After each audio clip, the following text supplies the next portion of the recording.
minal jinnati wan nas. Godaannya ada dua, dari godaan jin dan godaan manusia. Min dari bisikan-bisikan itu sumbernya dua, jinnah jin. Jin itu secara bahasa ibu dari kata-kata janna yang artinya tersembunyi.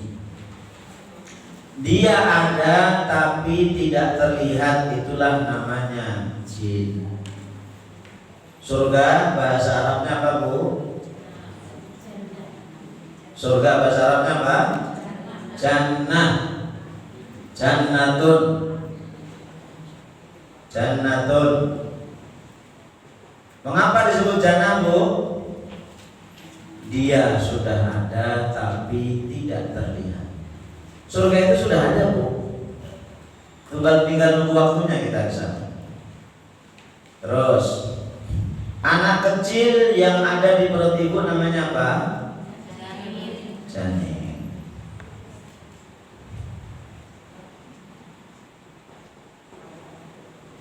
Janin. Kenapa janin? Dari kata-kata jin Bu, semuanya dari kata-kata jin. Kenapa janin Bu? Dia sudah ada berbentuk tapi tidak terlihat. Nggak terlihat kan Bu? Dipakai USG aja kelihatan tapi nggak jelas. Kadang-kadang dokternya salah. Ini anaknya laki-laki Pak, ternyata perempuan. Ini anaknya perempuan Pak, ternyata laki-laki. Disebut janin. Manusia yang otaknya tertutup nggak kelihatan disebut apa? Gila. Gila itu bahasa Arabnya apa? Majnun. Gila karena apa? Tertutup. Otaknya ada tapi tertutup, namanya majnun, gila. Artinya apa? Jin itu ada ibu tapi tidak terlihat. Dari kata-kata jin ini maka kita tidak perlu takut dengan yang namanya jin. Mengapa? Enggak kelihatan. Dan ibu-ibu kalau bisa lihat jin berarti ibu yang tidak normal. Tadi imam itu ada jin hitam, itu imam masjid pakai jubah hitam. Jin, ya, jin itu tak kelihatan. Kalau ada orang bisa menerawang jin, kemungkinan dia ada masalah.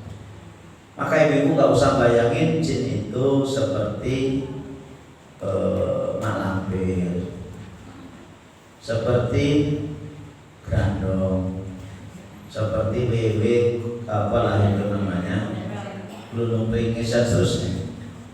Itu semuanya khurafat, semuanya bid'ah. Kenapa? Rasulullah tidak pernah menjelaskan jin itu tingginya seberapa, warnanya apa punya hidung atau tidak, tak pernah ada. Lah orang Indonesia sangat kreatif bikin film tentang jin. Jin dan Jun, jin dari Ancol, cewek cantik jin dari Ancol. Apa itu? Gak ada Bu.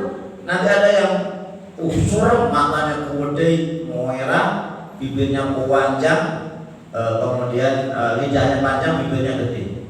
Serem. Jin Bu, kalau melihat sinetron aja takut loh sama dia.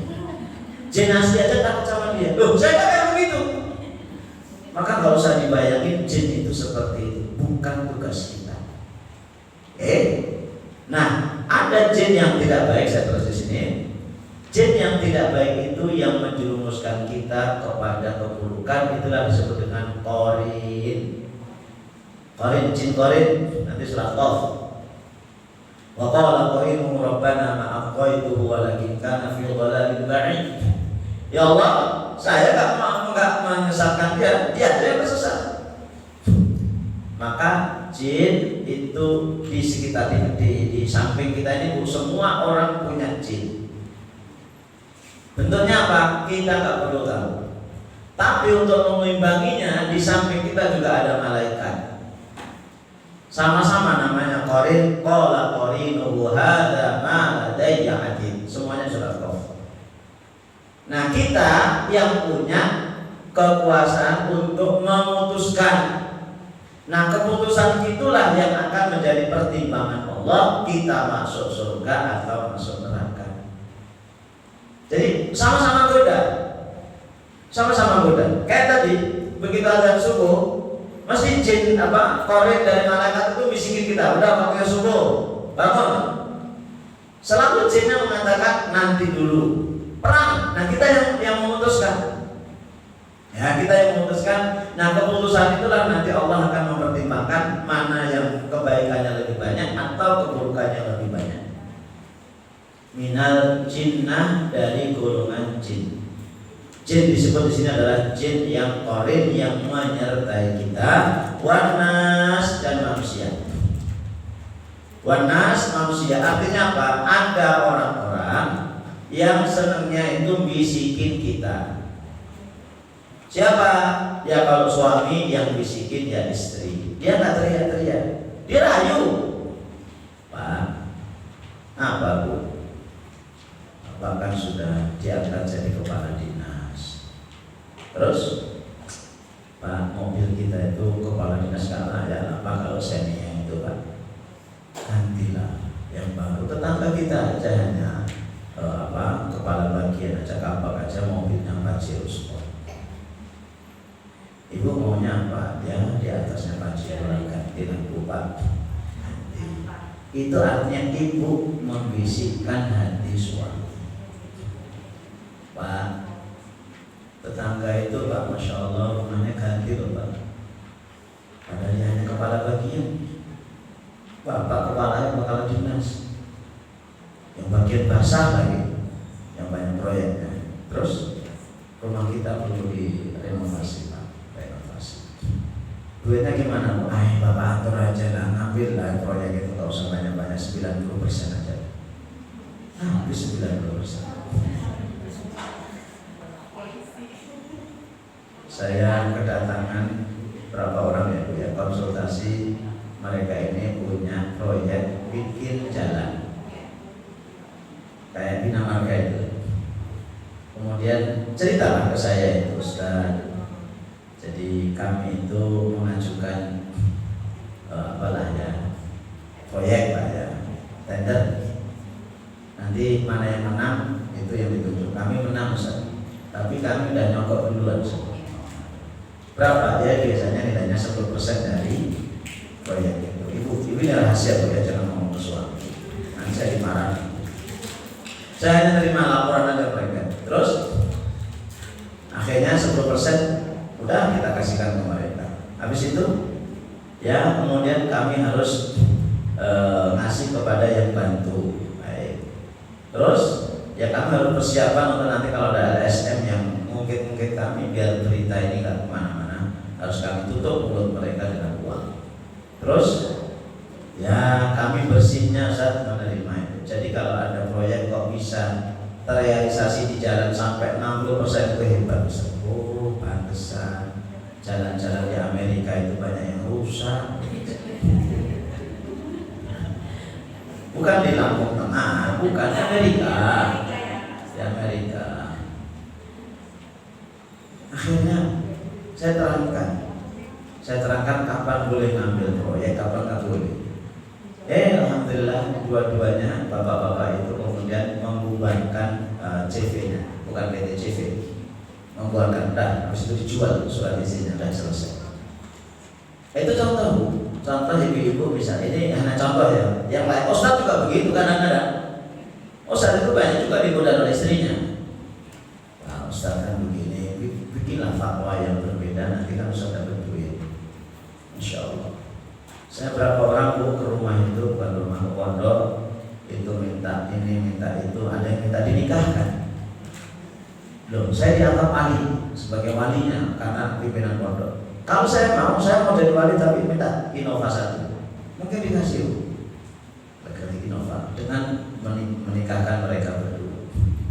Pernah Ustaz, istri saya kabur ke Bandung, Ustaz, tolong dikasih amalan biar istri saya kembali lagi. Kayak kalau mau saya bikin raja, tulisan aja koran. Nih Pak, berapa mahalnya? 100 juta. Kaya saya. Godaan itu selalu ada. Ya, termasuk kadang-kadang ibu juga digoda oleh suami, digoda oleh anak. Bu, duit kita udah habis. Ibu malam-malam ke sana, ke tengah kota, ibu jual lah berapa ibu harganya. Kebutuhan misalnya. Itu ada seperti itu. Ada suami yang menjual istrinya itu ada loh. Menjual anaknya itu ada. Itu namanya godaan. Dan godaan itu selalu ada sepanjang masa, sepanjang waktu, siang malam tak pernah berhenti. Tidak ada ceritanya bu godaan itu jin itu berhenti istirahat, tak ada. Istirahat dulu, nggak ada pensiun, nggak ada.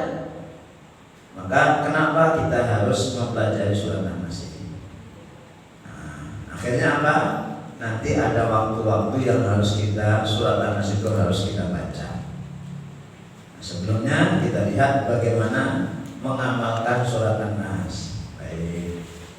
Yang pertama, hafal surat An-Nas dengan baik dan benar sesuai kaidah tajwid. Ibu-ibu sudah hafal An-Nas? Halo? Sudah? Sudah. Bacanya sudah benar ya kayak ibu tadi ya? Alhamdulillah. Bisa menerjemahkan ayat ke dalam bahasa Indonesia? Sudah bisa? Belum. Baik, contohnya Ul. Baik, diterjemahkan. Ul, katakan a'udzu birabbin nas.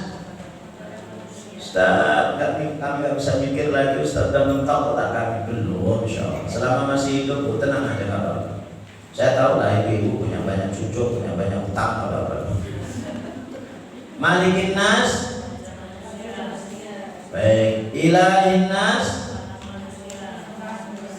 Min syarri jatan al-waswas, ada waswas, bisikan al-khannas yang tersembunyi, alladzi yang yuwaswisu menggoda fi sudurin nas ke dada manusia, minal jinnati oleh jin wan nas. Alhamdulillah, itu menerjemahkan. Kalau tidak bisa secara kata per kata, secara umum namanya makna global. Apa surat An-Nas? Pokoknya tentang kewajiban kita minta perlindungan kepada Allah, minimal itu. Kemudian memahami makna ayat, ya sebagaimana yang terangkat tadi. Kemudian mengamalkan. Bagaimana mengamalkannya? Nih, kalau minta perlindungan, berlindunglah kepada Allah. Kapan kita minta perlindungan?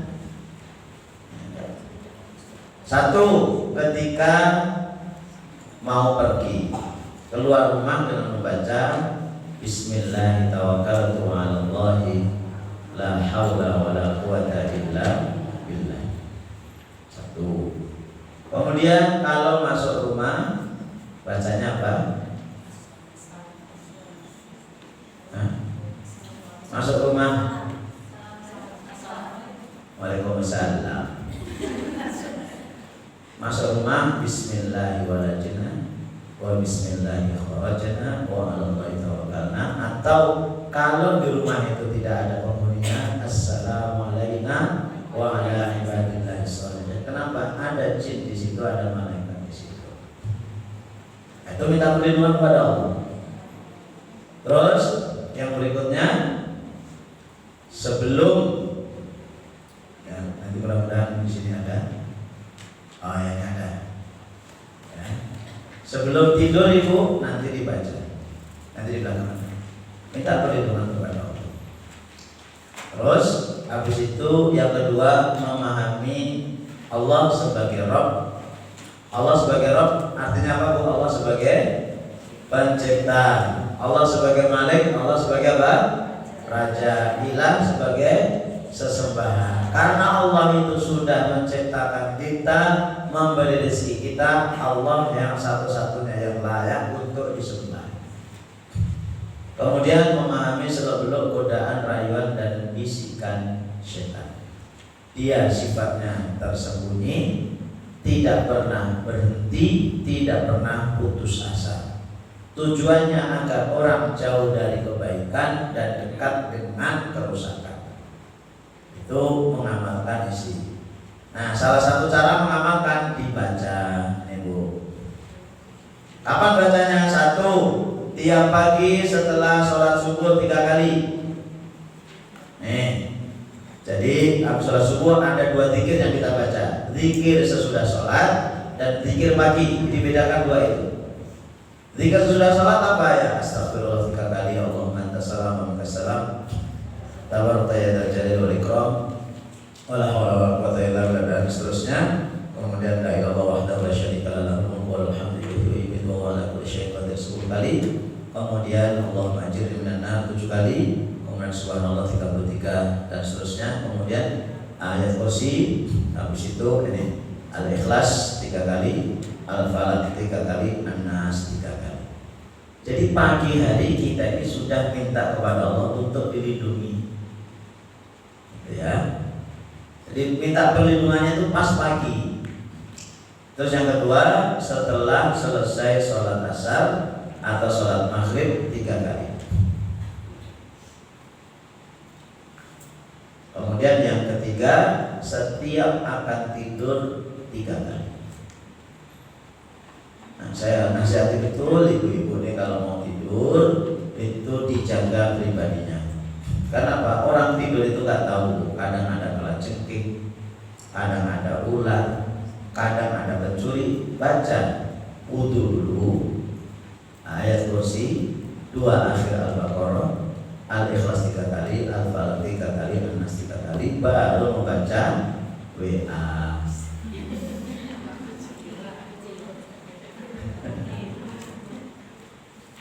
Saya itu termasuk orang yang mumih, tahu nggak mumih bu? Cerah kan saya itu sama keluarga. Di rumah saya yang punya HP itu saya, istri saya sama anak saya yang pertama. Dan itu kadang-kadang anak-anak apa pinjem itu. Saya bilang kalau udah jam 8:30 tak berhenti, maksimal jam 9. Nggak ada lagi pegang-pegang HP. Kalau ada yang pegang-pegang saya bisanya marah. Doa harus begitu. Ya. Jadi sebelum tidur itu doa, bukan baca WA. Karena WA itu kalau baca berita itu kalau dituruti nggak selesai. Ya Facebook dibuka, Twitter dibuka, IG dibuka, WA dibuka, apalagi itu? TikTok itu apa? Saya tuh ditanya, Ustaz punya TikTok nggak? Saya nggak ngerti TikTok itu apa. Saya cuma satu aja, punya WA aja. Ini teman-teman banyak yang macam-macam. Ya kapan baca doanya? Baru mau doa, bukan. Gimana kabarnya? Gitu doang. Apalagi dia punya banyak grup. Grupnya itu sampai puluhan. Bingung. Jadi sebelum tidur dibaca 3 kali. Habis itu baru membaca Bismillahirrahmanirrahim amutu wa ahya. Loh, godaan tidur apa ada? Banyak godaan tidur itu bu. Godaan tidur itu banyak. Ibu mau tidur, godaannya itu diantaranya misalnya satu, punya pikiran yang jelek, pengen kabur aja dari suami, lagi ada masalah dengan suami, pengen kabur, ada. Atau pas tidur susah tidur bu. Tidur itu susah. Sudah minum ini itu nggak bisa tidur. Atau kalau udah tidur nggak bisa bangun. Tidur pada Isya bangun jam 6 pagi nggak dengar apa-apa, itu juga masalah. Kemudian ibu-ibu kalau tidur itu misalnya gangguannya mimpi buruk, mimpi dikejar-kejar oleh maling, dikejar-kejar oleh anjing, macan, itu gangguan loh. Jadi godaan gangguan itu bukan sifatnya fisik aja. Kalau nggak diobati pun nanti stres, trauma tidur kayak melihat hantu. Nah, itu harus diobati. Obatnya tidak dijual bebas di apotek. Harus dengan resep ustaz. Resepnya apa tadi? Wudu dan seterusnya. Baik. Nah, ini dalil-dalilnya nggak perlu saya terjemahkan. Ini dalil tentang membaca doa tadi. Baik, alhamdulillah jam 11. Saya dikasih waktu sampai jam 11 saja katanya. Baik, kalau ada yang mau ditanya silakan. Anas, bulan depan kita masuk surat Al-Falaq. Boleh pakai WA bu, WA sudah saya beli, sudah beli WA. Sudah saya buka HP saya. Silakan kalau ada yang bertanya. Ini kalau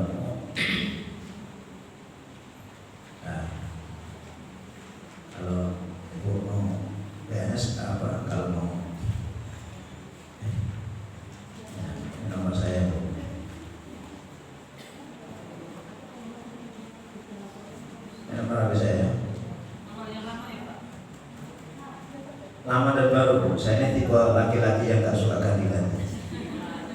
Ini saya belinya sejak tahun 99.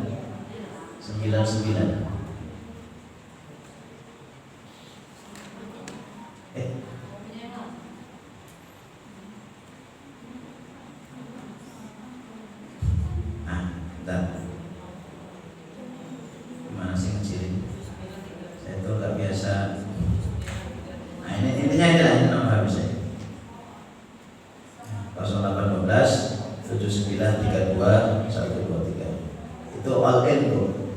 Itu HP saya. Itu nomor HP biasa, nomor WA sekaligus nomor rekening.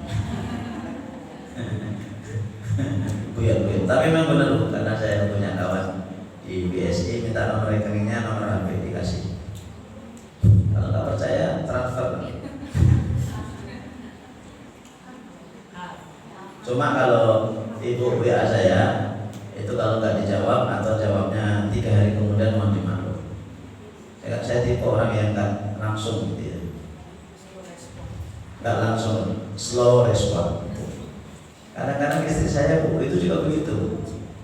Istri itu ngechat kemana, kemudian sorenya itu baru saya jawab, ayo siap, padahal udah ke sore. Kadang-kadang saya sengaja kadang-kadang. Baik, apakah batal jika wanita sholat dalam keadaan dagunya terbuka? Ini dagu itu ya. Dagu itu ini ya. Baik. Perempuan itu kalau sholat harus dibuka 2. Jadi kalau pas sholat dalam mazhab Syafi'i terutama semua wanita itu aurat kecuali kalau dalam sholat dan ketika umroh yang dibuka 2 itu wajah, yang kedua telapak tangan. Baik, wajah itu yang terlihat ketika kita menghadapi orang itu namanya wajah. Ya, ketika kita berhadapan dengan orang itu disebut wajah. Maka wajah itu mana bitusya, yang tumbuh rambut itu namanya wajah. Nih, yang tumbuh rambut itu wajah. Maka kalau ibu pakai jilbab yang jilbab gaul itu gini tuh, itu belum dikatakan jilbab karena rambutnya kelihatan. Kadang-kadang rambutnya dikit-dikit. Nah, terus kalau telinga ini disebut wajah apa bukan? Bukan. Karena laki-laki maupun perempuan, laki-laki itu kalau pakai sorban Bu itu kan kadang-kadang menutupi, maka telinganya harus tertutup. Dagu itu adalah bagian daripada wajah. Ya, secara umum dagu itu bagian daripada wajah, maka ketika sholat dagunya terbuka itu tidak membatalkan, karena dia masih termasuk wajah di sini, sebagaimana laki-laki. Tapi jangan terlalu begini Bu, nanti ini leher beda lagi. Terus telapak tangan Bu, yang namanya telapak tangan kafun bahasa Arab itu meliputi ini dan ini. Yang paling batasnya mana sini? Maka ibu perlu pakai, kalau merot-merot pakai manset itu lebih bagus. Jadi kalau sholat ini sama ini terbuka gak masalah. Bukan hanya ini aja yang boleh, ini juga boleh karena kafun itu meliputi ini dan ini. Meliputi ini dan ini. Jadi ibu kalau sholat nggak usah pakai telekung atau yang gini. Yang ini yang kebuka, yang ketutup. Biasanya jamaah umroh itu, jamaah haji pada ini. Saya kan mohon maaf sering bimbing umroh itu, kadang-kadang saya ketawa juga. Jamaah-jamaah lain itu ketika sholat, ibu itu disiplin, tutup, ini yang kebuka segini. Tapi giliran wudhu di tempat terbuka, ininya dibuka. Tangannya kebuka, kadang-kadang mohon maaf, kakinya dibuka, setengah betisnya kelihatan. Allah, ini gimana? Baik, itu ya. Yang kedua, apabila kita sedang sholat dalam posisi ada najis di celana, namun baru ketahui ketika sudah selesai sholat, apakah sholatnya harus diulang? Iya, harus diulang karena syarat sahnya sholat itu adalah bebas dari najis. Sebentar ini, ingatnya sudah selesai. Oh, kalau sudah selesai bukan? Saya kira di tengah-tengah selesai. Kalau sudah selesai sudah, nggak perlu diulang. Ya, sebagaimana dikiaskan dengan orang kalau sholat itu ngadep kiblatnya ke sana, sholat Allah Akbar ternyata salah, yang benar ke sana, nggak perlu diulang, tapi harus diganti. Betul, nggak perlu diulang. Itu pernah di zaman Rasulullah SAW waktu sholat subuh, kami sholat ketika selesai hujan menghadap ke arah sana. Begitu kami pagi ternyata arahnya salah dan Rasulullah tidak menyuruh kami untuk mengulangi sholat. Saya beberapa kali pun sholat itu salah arah, termasuk kakak saya yang di Depok. Sampai hari ini saya nggak bisa menerima rumah kakak saya itu menghadap ke utara. Sampai hari ini saya tuh nggak bisa mengubah. Saya beberapa kali sholat itu salah. Pertama di rumah kakak, walaupun hanya sekali salahnya, tapi nggak ditegur. Begitu selesai, kamu salah arah, ya udah selesai. Yang kedua biasanya di kapal. Merak bakau, lihat tulisannya ternyata salah, ya sudah selesai. Kalau sudah membaca Al-Quran, apakah tidak apa-apa membaca Shadaqallahul Adzim atau bacaan yang lain? Yang beredar itu ada 3. Setelah selesai sholat, setelah selesai baca Quran itu ada 3, tapi yang paling kuat itu 1. Ada yang membaca Shadaqallahul Adzim karena dia mengambil dari firman Allah, qul shadaqallah fattabi'u millata Ibrahim hanifan wa ma kana minal musyrikin. Yang kedua, Allahumma arhamna bil Quran karena doa.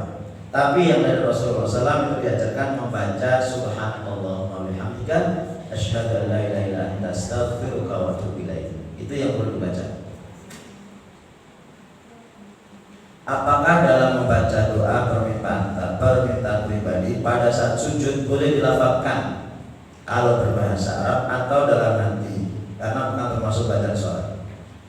Rasulullah SAW bersabda, akrabu ma yakunu bainal abdi wa rabbih as-sujud fa'akthiru ad-du'a. Yang paling dekat antara Allah dengan hamba itu adalah ketika sujud, maka perbanyak doa. Ulama kemudian memberikan komentar, ketika sujud berdoa apa saja asal menggunakan bahasa Arab. Kalau tidak bisa bahasa Arab, maka bahasa Indonesia tapi dalam hati. Ya Allah, mudah-mudahan Pak Fulan yang jadi presiden dalam hati aja, gitu ya. Tapi kalau bisa bahasa Arab, misalnya pengen kesolehan anak, Rabbana hab lana min azwajina wa dzurriyyatina qurrata a'yun waj'alna muttaqina. Ustaz, itu kan Quran, katanya kan nggak boleh baca Quran ketika sujud. Betul, ya nggak boleh kalau tidak bernilai doa. Kalau bernilai doa, kita bukan karena membaca Quran, tapi membaca doa. Yang nggak boleh itu pas sujud, ibu baca Yasin wal Quranil Hakim, itu yang nggak boleh. Tapi kalau Quran, doa diambil dari Quran nggak ada masalah. Rabbana atina fid dunya hasanah dan seterusnya. Itu ya. Jadi kalau bahasa Arab silahkan dilafalkan, tapi kalau nggak bisa itu pakai bahasa hati. Ustaz, ada yang pernah bilang jika kita menutup telinga dengan jari maka akan terdengar suara aliran air telaga Al-Kautsar. Apakah itu benar, Ustaz? Sebentar. Ada yang pernah bilang jika kita menutup telinga dengan jari ini akan terdengar suara aliran air telaga Al-Kautsar. Oh, saya baru menutup yang suara yang terdengar gitu. Wallah, saya nggak tahu ini. Ya, saya baru dengar sekarang ini. Nanti Al-Kautsar akan kita bahas di surat Al-Kautsar, An-Nas, Al-Falaq, Al-Ikhlas, Al-Masad, An-Nasr, Al-Kafirun, Al-Kautsar. 7 Agustus, September, Oktober, November, Desember, Januari, Februari, bulan Februari tahun 4. Al-Kautsar. Kalau masih hidup. Jadi wallahualam saya tidak bisa jawab yang ini, Bu, yang telaga Al-Kautsar. Ya, karena orang saya tahu hanya satu orang akan bisa minum telaga Al-Kautsar kalau dikenal oleh Rasulullah. Itu yang saya baca hadis.